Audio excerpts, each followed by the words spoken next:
Bonjour à tous chers alchimistes et bienvenue pour la FAQ numéro 5 de l'Élixir d'Or. Il y a un peu moins de 150 questions donc je vais commencer tout de suite par une question de Mitra. Bonjour, y a-t-il un ou deux mâles distincts? Il n'y en a pas qu'un et ils sont distincts. Question de Balgrims. Bonjour cher compte, l'utilisation de Street View est-elle utile? Non, pas nécessaire. Question de Bourdon54 sur illustration 1. Dans les vignes à droite se trouve une tache d'une couleur différente, serait-ce un point d'eau? Non, ce n'est pas un point d'eau, mais ce n'a pas d'importance. Question de Tali. Quel élixir devrais-je boire pour éviter le Covid? Alors, l'élixir d'or, ça va de soi. Question de Sommelier. Est-ce possible que le trésor puisse se trouver sur un site classé? Alors, si c'est dans le domaine public, oui, tout à fait. Question d'Argine. Bonjour monsieur le comte, suite au FAQ4, vous dites que le cheval de Troie dans l'illustration 5 est très important, mais est-il aussi important de savoir comment, avec 4 roues, il a pu monter les marches qui sont derrière lui? Et le personnage qui lâche son épée est-il venu dans ce cheval? Merci. Alors ça, je ne peux pas répondre. C'est trop précis. Le cheval de l'énigme 6 est-il une transformation du cheval de l'énigme 5? Pareil, je ne peux pas répondre. Question de Tali. Le cheval de Troie et le blaireau sont-ils de mèche pour résoudre l'énigme? La réponse est non. Question de Tali, faut-il prendre en considération l'introduction du testament, notamment les noms de lieux, les personnages? Oui, le testament contient des informations qui vous seront utiles dans le jeu. Le personnage à identifier est-il identique sur chaque visuel? C'est la même personne, oui tout à fait sur les 6 visuels. À quelle date a été enterré le coffre? Il a été enterré fin 2022, à environ 6 mois avant, on va dire, le début du jeu. Suite à la FAQ 4, les 4 fleurs autour des sabliers font-ils écho à un pays de la carte que tient le personnage? Peut-on les rapprocher de l'Écosse? La structure narrative de l'Élixir prend-elle la quête d'un héros d'une civilisation légendaire en lui permettant l'inversion du dénouement? Alors, sur les fleurs, c'est trop précis pour que je puisse vous répondre. Sur la structure narrative, j'ai dit que c'était un conte, comme un conte, même si la notion de quête peut coller également à l'Élixir d'Or de façon un peu moins précise. Et par contre, sur l'inversion de dénouement, ça c'est une très bonne remarque. Donc un très bon point pour vous. Question d'Ammonite. Bonsoir comte, une autre personne que vous est-elle informée de la présence du coffre sur la zone finale? Bien sûr, il y a l'huissier et il y a mon frère, ainsi que mon associé, qui sont informés de la présence du coffre sur la zone finale. Après, ces personnes ne connaissent pas le cheminement précis des solutions qui vous sera demandé et qui vous sera dans tous les cas nécessaire pour trouver l'emplacement de ce coffre. Mais je précise qu'il n'y a aucun risque de fuite car évidemment mon frère et mon associé sont soumis à des accords de confidentialité extrêmement contraignants. Donc, et en plus de ça, je leur fais 100% confiance, donc il n'y a aucun risque de fuite. Question de Balgrims. Pensez-vous réaliser, une fois la chasse terminée, une vidéo explicative présentant le cheminement dans la conception de la chasse et des énigmes? Tout à fait. Je ne sais pas encore sous quelle forme, mais à la fois les solutions des énigmes et leur conception vous seront détaillées après la fin du jeu. Question de El Corsu. En résolvant les énigmes, je suis tombé sur 4 pierres. Au total, 3 ont la même forme et une de forme identique. Pouvez-vous me dire si ces 3 pierres identiques sont à considérer comme une pierre unique? Alors je ne peux pas répondre à cette question si je ne connais pas vos pierres. Donc vous vouliez donner votre piste dans une question peut-être plus précise, mais sinon je ne pourrais pas vous répondre. Question d'Iku, est-ce que la pierre nous aide à déchiffrer les runes? Alors c'est très bien vu, avec la pierre de Rosette évidemment qu'on a en tête, mais je ne peux pas répondre parce que c'est trop précis. Question d'Orion 16, la relique est trouvée dans l'énigme 4 est-elle réelle, tangible? Oui, c'est une vraie relique. Question de Lost Chercheur, les lettres rouges dans le poème auraient-elles pu être ailleurs dans celui-ci ou dans une autre énigme? Ont-elles un lien avec les phrases en rouge dans les énigmes 2 et 5? Alors non, elles sont à l'endroit où elles sont, elles ne pourraient pas être ailleurs. Après, je ne peux pas répondre sur leur lien avec d'autres éléments en rouge. Question de Tali, puisque la charade n'est pas une phrase, pourrait-elle être une expression, une formule ou une locution pour désigner un lieu? Tout à fait. Question, une fois les sabliers identifiés, pouvons-nous dire qu'on a trouvé une solution de l'énigme? Et si oui, pouvons-nous dire qu'ils ne sont plus utiles pour chercher une deuxième solution? Alors, oui, ce serait, si c'est la bonne, une solution. Quand j'ai dit qu'il y avait au moins 2 solutions par énigme, c'est le cas. Il y en a parfois même beaucoup plus. Ça ne veut pas forcément dire que ce sont les solutions les plus importantes. Parfois, il y a des décryptages, des résultats qui vont être intermédiaires et qui vont vous servir, une fois recoupés, à trouver encore une dernière solution. Question de Diogène. Dans une des vidéos FAQ, vous nous demandiez si nous serions de taille pour affronter le mal. Comme nous l'aurons déjà vu, avant ainsi que son jumeau, nous serons donc d'une façon certaine armés pour le combattre, n'est-ce pas? Oui, tout à fait, vous serez armés pour combattre le mal.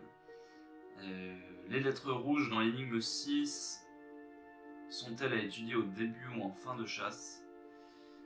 Alors l'énigme 6 n'a pas de lettres en rouge. Il y a juste le titre en chiffres romains qui comporte du rouge. Donc je ne peux pas trop répondre. Question de Tali, les titres des énigmes sont précédés d'un chiffre romain qui nous donne un ordre de 1 à 6 en rouge. Est-ce que la pertinence de ces chiffres romains est avérée? Aurait-il été possible que les énigmes soient rédigées sans ordre établi? Alors oui, les chiffres romains sont utiles, ils sont en rouge et ça c'est également utile. Et il était important que les énigmes soient données avec un ordre de 1 à 6, avec ces chiffres romains. Pouvez-vous nous dire si le personnage qui jette son épée sur le chemin porte sur lui de façon indélébile notre première relique? Question d'El Corsu. Oui, c'est une très bonne remarque, il porte sur lui notre première relique. Les visuels peuvent-ils cacher des cryptos? Bien sûr. Si je m'arrête à une météorite et à Pégase pour le visuel 6, m'invitez-vous à avoir davantage? Oui. Si le poème a 6 strophes de 4 vers, étant donné qu'on doit utiliser le poème comme tel, suis-je loin de la vérité si je dis que ce poème donne l'ordre des énigmes? Alors vous êtes un peu loin, le poème a une utilité qui est beaucoup plus grande que simplement donner l'ordre des énigmes. Question de Jette. Mon mari est hispanophone et souhaiterait participer à la chasse. Une version en espagnol est-elle prévue? Tout à fait, elle est même disponible d'ores et déjà sur la version numérisée depuis 2 ou 3 semaines. Donc, en effet, votre mari peut participer sans aucun problème. Question de Dono 4444. Malgré la présence de sources de lumière, il y a une absence d'ombre. Est-ce que ça relève d'un choix artistique? Oui, il y aurait pu y avoir aussi des ombres, ça n'aurait rien changé. Question de Legendska, peut-être que la réponse a déjà été donnée. Peut-on considérer les partenaires viticoles du jeu comme des indices ou des pistes?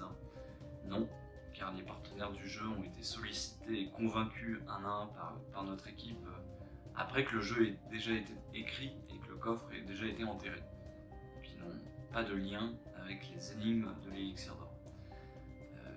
Ou alors il est fortuit et est venu plus tard, mais en tout cas, pas de lien a priori. Question de Dany74, on sait ô combien les couleurs sont importantes dans le moindre écart. Donc le moindre écart, nous chiffonne vite. Sans remettre en doute la valeur du travail de notre chère illustratrice, la couleur de l'habit de notre ami capuché varie, est-ce important?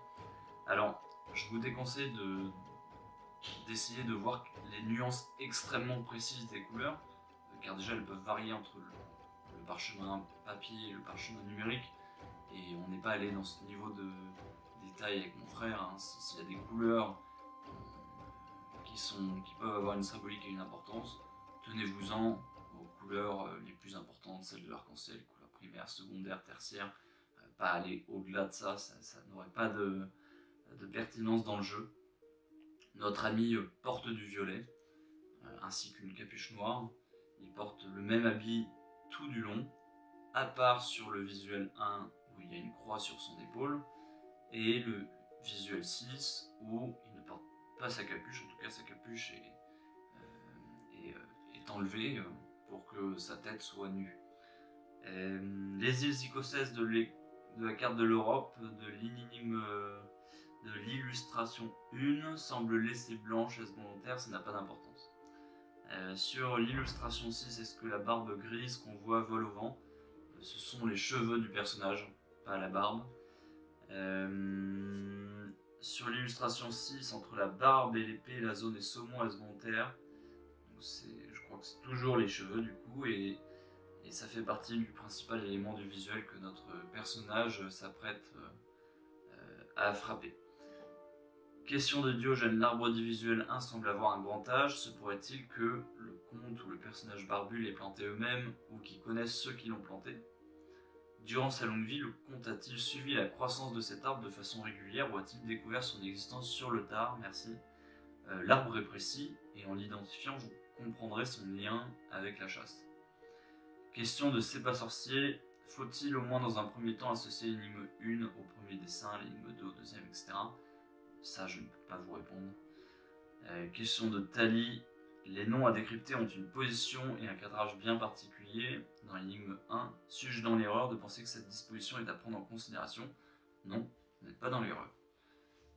Question d'Eric, l'épée des visuels 6 est-elle à manier de la même façon que celle du visuel 5? Non. Question de Seb, est-ce que le mal de l'énigme 3 est différent du mal de l'énigme 4? Oui, même s'il est de même nature. Question de Diogène, est-ce que le traçage des gardiens du temps a une incidence sur le traçage du dernier cercle? En d'autres termes, peut-on tracer le dernier cercle sans avoir correctement tracé les gardiens au préalable? Oui, les tracés sont distincts. Question de Sibelium, dans l'énigme 1, vous avez écrit Sinclair sur l'aile avec un L majuscule. Ça n'a pas d'importance, le L aurait dû être minuscule, mais ça ne change rien par rapport à l'énigme.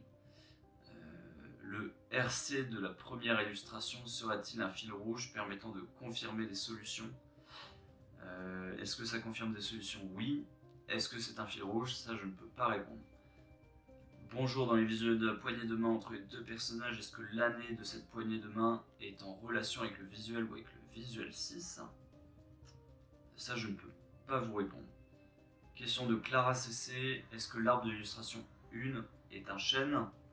Il est parfois décrit comme tel, oui. Question d'Eric, peut-il y avoir plusieurs positionnements valables des 4 chevaux à mettre sur notre carte? Et si oui, ce nombre de positions est-il de 3 comme le cheval? Non, seul un positionnement est correct.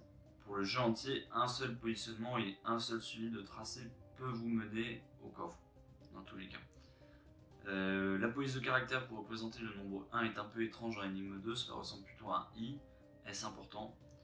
C'est bien un 1, donc la police n'est pas très importante, c'est un 1.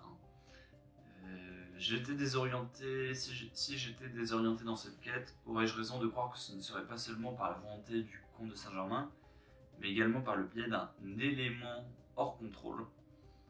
Merci de proscrire une désorientation d'origine personnelle. Alors oui, vous avez raison, même si une désorientation d'origine personnelle est aussi toujours possible. Voilà. Question de Tali, mon tout est ta première relique, tu verras par l'autre trésor. Êtes-vous d'accord pour dire que la première relique est aussi un trésor, ou une subtilité m'échappe-t-elle encore? Une relique peut être en effet vue comme un trésor, je suis d'accord. Doit-on trouver au minimum une seconde résolution à chaque énigme pour pouvoir assembler les 6 énigmes de façon optimale? Alors sur la seconde résolution, ce que je peux dire, c'est comme ce que j'ai dit un peu avant, il y a au moins toujours 2, 3, voire beaucoup plus de décryptage de solutions intermédiaires à trouver qui parfois vont converger vers des solutions encore plus fortes, si je puis dire. Donc voilà. Question de Toshiba, peut-on et doit-on associer à chaque énigme une date qui permettrait de classer les énigmes chronologiquement? Alors le compte n'est pas un homme linéaire, donc vous pourriez classer de cette façon-là, mais attention parce que le compte est entre guillemets un peu hors du temps. Question de Lux 19, dans Via Ignis 3C64, est-il une vision limitée ou une reprise partielle d'un code existant pour définir quelque chose? C'est un crypto qui vous donne le bon cheval. C'est tout ce que je peux vous dire sur 3C64. Puisque la notion de distance de lieu n'est donnée qu'à l'occasion de la 5e énigme, doit-on trouver une autre mesure pour y tracer des autres énigmes qui précèdent? Alors je ne peux pas vous dire si elle est différente de l'énigme 5, mais c'est précisé. C'est-à-dire que s'il y a une mesure à utiliser, elle vous est donnée précédemment dans le jeu. Pour l'énigme vitriol, pour trouver la distance des lieux à trouver, l'application de la règle mathématique produit en croix doit être complétée ou corrigée par un élément de l'énigme. Alors non, ce sont les chiffres qu'il vous faut trouver, mais sinon, poser le calcul se fait normalement sans trop de difficultés. Le plus dur, c'est évidemment d'avoir les bons chiffres. La mesure est-elle unique dans tout le jeu? Question d'ammonite. La réponse est non. Les mesures sont différentes. Question de Jabi, est-ce que 1776 est une date dans le contexte de l'énigme, ou bien un nombre de pièces, ou bien les deux? C'est d'abord un nombre de pièces. Même si 1776, évidemment, peut vous faire penser à autre chose, mais c'est avant tout un nombre de pièces. Question d'Eric, peut-il y avoir plusieurs solutions correctes à la charade du Novus Ordo? Non, il n'y a qu'une seule solution. Question de Toshiba, y a-t-il une raison pertinente pour qu'on ne voit jamais les yeux du personnage dans les illustrations? Alors oui, les yeux sont l'identité d'une personne en quelque sorte, donc si vous ne voyez pas les yeux, c'est aussi parce que je ne voulais pas que vous voyiez de quel personnage il s'agissait. Les runes présentes dans l'illustration 2 sont-elles à utiliser ensemble ou séparément? C'est trop précis donc je ne peux pas répondre. Vous avez dit qu'identifier les deux joueurs de l'échiquier était important. Si pour moi l'un des joueurs est un souverain, suis-je dans le vrai? Pareil, c'est un peu trop précis. Question de Ben. Voici une question générique qui me paraît extrêmement intéressante pour la FAQ 5. Selon vous, quelle est l'énigme la plus difficile de l'élixir d'or et pourquoi? Alors c'est une bonne question. Je dirais que le plus difficile dans le jeu, c'est de trouver le cas général, le fil rouge. Parce que je pense qu'il faut toujours partir du cas général pour ensuite arriver au cas particulier et pas l'inverse. Et donc, trouver le fil rouge est très très difficile. Car il traverse l'ensemble du jeu. Après, il y a des décryptages qui sont en effet plus difficiles que d'autres. Je pense que le visuel 4 est assez chargé, donc peut provoquer des difficultés. Et après, l'énigme écrite 6 n'est pas très simple non plus. Voilà. Question de Pas le lundi, dans la dernière FAQ, vous répondez que la grappe est visible toute l'année. Cela implique-t-il de jour comme de nuit? De jour comme de nuit, oui, tout le temps. Question de Toshiba. Quelle illustration a donné le plus de fil à retordre à votre illustratrice?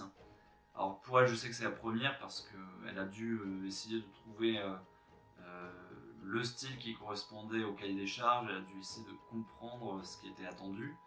Et donc je pense que, enfin, c'est ce qu'elle m'a confié, hein, c'est celle-là qui lui a demandé le plus de temps et d'efforts. Après la plus retouchée, celle où il y a eu le plus d'aller-retour, je pense que c'est la 2. Question de Dany74, est-ce que la chose prend pour vérité des informations qui sont sues aujourd'hui fausses? Alors, bien sûr, à commencer par la légende du comte de Saint-Germain elle-même, hein, puisqu'il prétendait être immortel.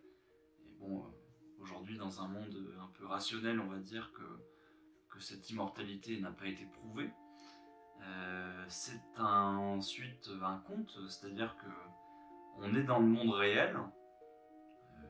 99% de l'élixir d'or est basé évidemment sur des informations réelles, le monde réel, l'histoire réelle. Mais il y a forcément un moment où des éléments un peu mystiques, surnaturels peuvent survenir. C'est la différence d'ailleurs entre la fantaisie et le fantastique. Voilà, là on est dans un univers un peu très minoritairement, on va dire, fantastique, lié à la personnalité du comte de Saint-Germain. Voilà. Question de Blibble. Est-ce que les fumées de l'illustration 3 pourraient avoir une autre forme, sans que cela n'impacte la résolution des énigmes? Oui. Question de Grouby. Est-ce que le paragraphe 1 a une utilité dans la chasse? Oui, tout à fait, il a une utilité. Le blason qui est présent sur le cavalier noir de l'illustration 2 aurait-il pu être sur un autre cavalier? Non. Question de Dany. Est-ce que l'espèce de l'arbre figurant dans la première illustration doit être définie pour la réussite de la chasse? Non plus. Question de Béabuc. Lorsque je suis sur le lieu final et que j'ai trouvé au creuset, y a-t-il à 60 cm de profondeur des obstacles supplémentaires? Non. Non, non. On a creusé, nous, sans aucune difficulté, donc aucun problème là-dessus. Question de Raven, je reformule, est-ce que le comte Saint-Germain a poussé la salle pour pouvoir enterrer à la contre-mare?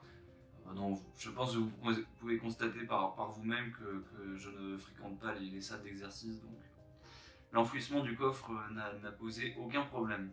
Question de Jabi, est-il indispensable d'avoir une voiture pour se rendre sur le lieu à creuser, ou bien tout peut se faire en transport en commun?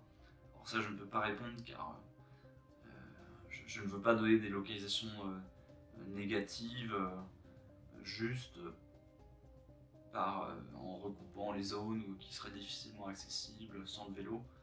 Donc voilà. Tout ce que je peux vous dire, c'est qu'on travaille actuellement pour un système de validation des solutions à distance. Ça, c'est ce qu'on avait prévu dès le début pour les joueurs handicapés, pour les joueurs étrangers aussi, parce que c'est un jeu qui se mondialise progressivement. On est en contact avec beaucoup de distributeurs à l'international là-dessus, et on va voir, ça demande un peu de développement informatique, mais non, je ne peux pas répondre à cette question. Est-ce qu'un indice nous guide pour trouver l'échelle à utiliser dans la deuxième phase du jeu? Bien plus qu'un indice, oui. Question de Jabi, est-il indifférent? Ça, je l'ai déjà répondu. Question de Freud. Est-ce que là où se trouve le trésor et où nous devons creuser est accessible sans souci? Est-ce dans un lieu public ou sur un terrain dit privé, mais le propriétaire du terrain étant au courant de la chasse autorise une fouille? Non, non, ce n'est pas dans un domaine privé. D'ailleurs, c'est interdit en France, donc vous ne pouvez pas évidemment l'enterrer dans une propriété privée, donc c'est dans un lieu du domaine public. Voilà. Y a-t-il plusieurs solutions par énigme? Est-ce que chaque élément peut être utilisable plusieurs fois? Un élément a-t-il été mis en place pour être sûr à 100% qu'il n'y a pas d'autres éléments de résolution? Je n'ai pas compris la question, donc je vous invite peut-être à la reformuler. Parce que là, je ne vois pas où est-ce que vous voulez en venir. Question de Luc19. Pensez-vous que je puisse être capable de trouver les solutions en posant les bonnes questions à CSG 9000? CSG 9000, c'est une intelligence artificielle qui reproduit le comte de Saint-Germain, et la réponse est non. Si chaque énigme n'avait pas de titre, pouvons-nous quand même les résoudre? Non. Les titres sont importants. Question de Jabi, le fait que vitriol soit en majuscule apporte-t-il une importance spécifique à cette énigme? Oui. Est-ce que l'arbre en référence à l'illustration une peut être à la fois un chêne et un acacia ou bien un seul des deux? Ça n'a pas d'importance majeure. Les coquelicots font-ils référence à un pays, à un vin ou à une période de l'histoire? L'oiseau est-il une mésange? Trop précis. Je ne peux pas répondre. Question de Lazuli, le personnage que l'on retrouve ne porte pas tout à fait le même vêtement. Alors, ça j'ai déjà répondu du coup sur le vêtement qui est identique. Est-ce que ce liseré est-il posé sur une aumus, un chaperon ou un autre nom? C'est un chaperon noir qui a par-dessus le vêtement violet. Les liens avec le vin ne sont pas toujours évidents à trouver dans cette chasse. Est-ce qu'il y aurait un lien avec la tonnellerie dans l'énigme 3? Alors il y a beaucoup de liens avec le vin, vraiment beaucoup, dont plusieurs qui n'ont pas encore été découverts. Et après sur la tonnellerie, bon ça je vous laisse creuser, je peux pas vous répondre par oui, pardon. Question de Lady Ouni, me voilà bien embêté. J'ai trouvé l'emplacement exact du trésor, tout coïncide, je suis prêt à creuser, bravo. Mais il se trouve qu'un certain nombre de centaines de kilomètres me séparent du trésor, je ne peux absolument pas me déplacer. Puis-je vous donner la position par un autre biais? Et cela permettrait de valider ma victoire. Bon, ça rejoint un peu la question à laquelle j'ai déjà répondu. Oui, on travaille sur le système de validation des solutions à distance. Après, si vous n'êtes ni handicapé, ni étranger, ni étrangère, c'est dommage parce que je vous invite quand même à vivre l'expérience à fond. En tant que puriste, évidemment, l'expérience la plus forte à ressentir quand on participe à la chasse au trésor, c'est d'avoir le frisson d'aller creuser par soi-même et de ne pas savoir encore si on a raison ou pas. Voilà. Mais à part ça, oui, parce qu'il y a des gens handicapés et des étrangers, on va être obligé de mettre ce système en place. Est-ce qu'une pièce dite en or doit être considérée comme intégralement en or? Alors, ce qui compte, ce n'est pas en effet de dire si c'est une pièce en or ou en argent ou en bronze, c'est le pourcentage, la quantité d'or que la pièce contient précisément. Si nous étions guidés par 3 individus, serions-nous guidés par chacun d'entre eux à des époques différentes ou contemporaines entre elles, sur des pistes divergentes ou complémentaires les unes des autres, dans des directions totalement opposées ou légèrement déviées? Et dans ces éventualités, n'y aurait-il pas un quatrième guide à trouver, identifier? Alors vous pourriez l'être à des époques différentes, mais si vous êtes guidé, normalement vous pouvez avoir confiance dans votre guide. Après je ne peux pas répondre sur la présence ou non d'un quatrième guide. Question de Marlowe. La grappe de l'énigme 1 comporte-t-elle au moins 2 variétés de raisins? Alors ce n'est pas une grappe comestible. Dans l'énigme 2, le chevalier RC a-t-il pu avoir plusieurs noms au cours de l'histoire? Alors je ne peux pas répondre car vous ne semblez pas partir d'un élément qui est en clair dans l'énigme. Donc vos réponses seraient confirmer peut-être votre décryptage présupposé. Dans l'énigme 2, nous avons 2 chevaliers purement bien identifiables, il nous reste RC pour le second. Pareil, pour les mêmes raisons, je ne peux pas répondre à cette question. Question de Molins, dans la dernière FAQ, vous avez insisté sur le fait que chaque énigme comportait au moins 2 niveaux de compréhension. Pourriez-vous être plus précis? Est-ce que chaque énigme cache bien 2 cheminements complets ou est-ce que pour certaines d'entre elles, peut-on considérer ces 2 niveaux comme étant un décryptage, 2 l'interprétation et la compréhension?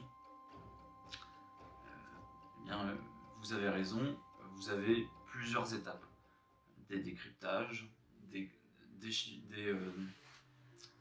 cryptos, des interprétations, des éléments à trouver, l'histoire, la culture, etc. Et parfois des recompositions à faire pour trouver un deuxième niveau de décryptage. Donc, tout à fait. Vous avez raison de vous poser en tout cas cette question de plusieurs niveaux de compréhension. Gwen, useriez-vous de crêpes pour nous guider? J'utilise la jade, le fer, le cachemire, la pierre, peut-être en effet d'autres éléments naturels bien évidemment. Question de Géax, le mal évoqué dans l'énigme 2 peut-il être soigné? Il peut être combattu, mais il ne peut pas être soigné. Question d'Ammonite, les points de repère trouvés pendant les 6 premières énigmes seront-ils les mêmes quand nous changerons d'échelle? Et de ce constat, changerons-nous encore d'échelle avec toujours ces mêmes repères pour une 3e étape? Vous ne changez qu'une seule fois d'échelle, et c'est quand vous êtes prêt. Question de Lazuli, bonjour, le poème peut-il nous aider dès les premières énigmes? Le poème vous aide tout le temps.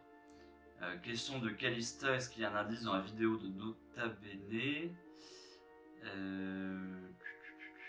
ne pense pas, il faudrait que je la regarde à nouveau. Mais évidemment, si on travaille avec des influenceurs, des médias, ceux-ci ne sont pas du tout dans le secret des énigmes, dans l'intimité de leur cheminement, et donc là-dessus, s'il y a des indices, ils sont complètement fortuits. Vous semblez dire que tracer sablier dans la FAQ 4 est une fausse piste, aurais-je mal compris? Alors, non, je voulais mettre en garde, j'ai profité de cette question, mais ça n'était pas forcément à cette question que je pouvais faire cette mise en garde, et ça ne concerne pas forcément l'une des pistes très populaires qui est celle des sabliers. Je voulais mettre en garde de façon générale contre des solutions qui peuvent être populaires, pourtant elles sont fausses. Et après, je ne pourrais pas dire s'il s'agit de la piste des sabliers ou d'autres pistes. Mais en tout cas, il y a des pistes populaires qui ne sont pas les bonnes. Question de Jérôme Armaud. Est-ce que le tracé des 2 gardiens nous donne une zone précise ou un point précis comme un village, un vignoble, par la jonction de toutes les droites par exemple? Ça, je ne peux pas vous répondre. Question de Firenze. Est-ce qu'une carte des constellations est nécessaire pour résoudre la chasse? Pareil, c'est un peu trop précis. L'un des cavaliers ou des chevaliers est-il détenteur d'un savoir, d'un outil, voire des 2, qui nous serait utile pour résoudre la phase finale de cette chasse? Oui, tout à fait.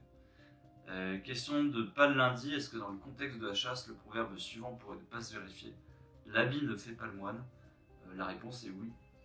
Question de Géax, serait-il possible qu'un élément d'un visuel ne serve que comme indice de confirmation dans une énigme ultérieure, N+1, N+2? Oui. Question de Marlowe. Est-ce que l'introduction testament est uniquement là pour planter le décor ou est-ce qu'elle contient plusieurs indices importants? Oui, elle contient des indices. Le lieu de la cache était-il connu avant la construction du jeu? En résumé, si au dernier moment vous ne pouviez pas enterrer le coffre à cause d'un aléa quelconque, vous auriez pu l'enterrer ailleurs et modifier une énigme. Alors ça je ne peux pas répondre car ça tient à l'architecture du jeu. Question de Mitra, bonjour, les couleurs supplantent-elles les propriétés des nombres dans la chasse? Non. Lors de la FAQ 4, vous avez répondu que l'arbre du visuel 1 était important. Une approche généalogique de celui-ci vous semble-t-elle pertinente? Alors, à appliquer à quelques personnages, ça ne peut pas faire de mal, au contraire. Il y a en effet quelques arbres généalogiques qui valent le détour. Lost Chercheur, je rebondis sur cette question en demandant est-ce que c'est un arbre réel ou purement imaginaire? Comment on dit? Ouais. Je ne sais pas comment vous répondre, donc je vais passer, désolé. Désolé pour vous. Question de Dot. Y a-t-il un intérêt autre que touristique à se déplacer aux 3 rochers espacés de quelques mètres, fortement désignés à l'orient de la croix de la faim? Alors, faut-il s'attendre à ce que le lieu très précis soit plus précis encore que le rocher désigné parmi ces 3? Si vous parlez d'un lieu très précis, un rocher pour moi ce n'est pas très précis. Enfin, ça dépend de la circonférence du rocher. Mais si c'est un rocher très lourd d'ailleurs, je ne sais pas comment vous allez creuser aussi. Question d'El Corsu. Bonjour, le prince des vignes est un surnom qui peut être appliqué à plusieurs personnes, êtes-vous d'accord? Oui, oui je suis d'accord. Question de Stéphane, est-ce que la pierre d'entente, alors c'est la pierre d'attente, pas d'entente, se découvre plus facilement depuis un fauteuil ou sur le terrain? Elle se découvre plus facilement depuis un fauteuil. Question de Fincher, diriez-vous plutôt que le tout de la charade est un résultat phonétique approchant ou le résultat de la concaténation parfaite des 6 éléments trouvés? C'est un résultat parfait, sans aucune incertitude possible, qui résulte de la concaténation. Y a-t-il des références geeks dans la chasse? Oui, il y a des références geeks dans le jeu. Sur l'illustration 5, le personnage se sépare de son épée, change-t-il d'avis plus tard pour la récupérer? Non, ce n'est pas un changement d'avis. Question de Cyriel Anaël, est-ce que la grappe de raisin de Puligny Montrachet a-t-elle un lien? Vous en doutez que c'est un peu trop précis, donc je ne peux pas vous répondre. Question de Chevrier, un pèlerin n'aurait pas emprunté le chemin que vous nous indiquez pour se rendre au point final, à moins d'avoir la tête à l'envers, n'est-ce pas? Alors je crois qu'un pèlerin aurait un grand tropisme à emprunter le chemin qui est proposé par le jeu, mais il n'y a pas besoin d'être un pèlerin.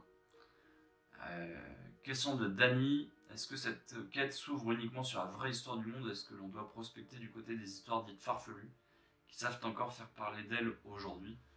J'ai répondu à cette question un peu plus tôt dans la FAQ. Comme je l'ai dit, l'histoire, le jeu se passe à travers le prisme du comte de Saint-Germain, et ce prisme est celui du monde, donc un monde qui est le monde réel, mais dans lequel il fait intervenir par son imagination des forces imaginaires, voire un peu mystiques. Question de Marlowe, l'étude de plusieurs illustrations d'un certain livre kabbalistique du XVIIIe siècle est-elle vraiment utile? Alors si vous trouvez une référence utile, je vous invite à étudier à fond cette référence, car ça ne pourra que vous aider. Question de Toshiba, est-il possible que le résultat d'une crypto ne soit qu'un indice de confirmation? Oui. Question de Diku, est-ce que nous aurons besoin de trouver une ou des clés dans notre aventure? Non, ce n'est pas demandé dans le jeu. L'aigle du visuel 3 aurait-il pu être dessiné à un autre endroit? Oui. Très cher compte, Marcel the... Comment il s'appelle? Marcel the Short. Le roi des caractères runiques, le choix des caractères runiques du parchemin du visuel 2 aurait-il pu être différent? La réponse est oui. Question de Mathieu, est-il nécessaire de tout résoudre pour arriver au lieu final? Alors la réponse est oui, mais ce que je vous demande c'est quand même de vous baser sur la version finale, c'est celle qui fait foi. Est-il nécessaire de tout résoudre pour arriver au lieu final? Vous n'avez pas besoin de tout résoudre, mais vous avez besoin quand même d'avoir le cheminement qui est correct à 100%. Parce qu'il y a des choses que vous pouvez résoudre, mais qui ne vont servir à rien ou qui vont alimenter des cheminements adverses. Donc oui, vous n'avez pas dans un sens besoin de tout résoudre. Question d'Eric. Le conte pourrait-il se permettre de se moquer, certes gentiment et avec un certain humour, d'un homme en particulier? Ou bien cela est-il totalement exclu dans une chasse? Oui, c'est fidèle à la personnalité du conte, il pourrait tout à fait se moquer, voire mystifier d'autres personnes. Au cours de la vidéo création du visuel 2, la croix change de place de parcelle. Relever cela a-t-il une importance dans la résolution de cette chasse? Alors, il y a eu des allers-retours, des éléments à corriger, mais comme je l'ai dit, c'est la version finale qui fait foi et sur laquelle vous devez vous baser. S'il y a des modifications à faire ou donc je trouve que des éléments ne sont pas clairs, je l'aurais déjà dit. C'est ce que j'avais fait dans la première semaine de la sortie.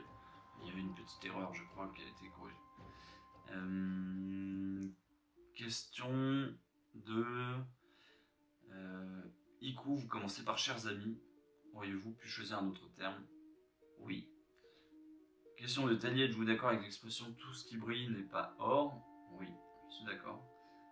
Pas de lundi. À la question 51 de la FAQ 4 sur le thème de la symbolique du cheval de Troie, votre réponse est oui, tout à fait, le cheval de Troie est symbolique et j'ai réutilisé cette symbolique dans le jeu. Le cheval de Troie est très important, donc c'est un élément à part entière de la chasse. D'accord.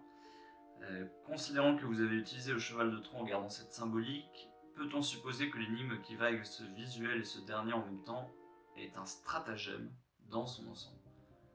Alors, si par stratagème vous entendez traquenard ou guet-apens, je trouve que c'est un peu abusif de dire que dans son ensemble c'est un terme approprié, mais vous avez partiellement raison. Voilà. Question de Mimile, question sur la capeline noire, le liseré doré. Alors, bon, j'ai déjà répondu un peu à cette question. Le personnage ne porte la croix que sur le premier visuel, mais à part ça, il est toujours habillé en violet avec un capuchon noir. Question de Titoun, sur la création du visuel 2, une rune apparaît complètement, or elle n'est plus complète sur le visuel normal. Est-ce normal? C'est le rendu final qui compte, donc oui, c'est normal. Bonjour, le comte de Saint-Germain, est-il possible de trouver la grappe de raisin avant d'avoir trouvé les gardiens du temps? Je ne peux pas répondre à cette question. Et dernière question de Timmy87.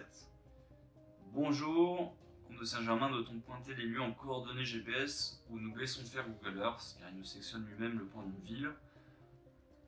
Alors, si la solution n'est pas plus précise que le nom d'une ville, ce n'est pas le logiciel qui vous donne un point, vous pouvez prendre a priori n'importe quel point qui se situe dans le centre de la ville, ça n'impactera pas le jeu. Sauf si la solution vous donne un élément encore plus précis que le nom d'une ville. Et bien c'était la dernière question de la FAQ, j'espère qu'il a pu éclairer certains d'entre vous.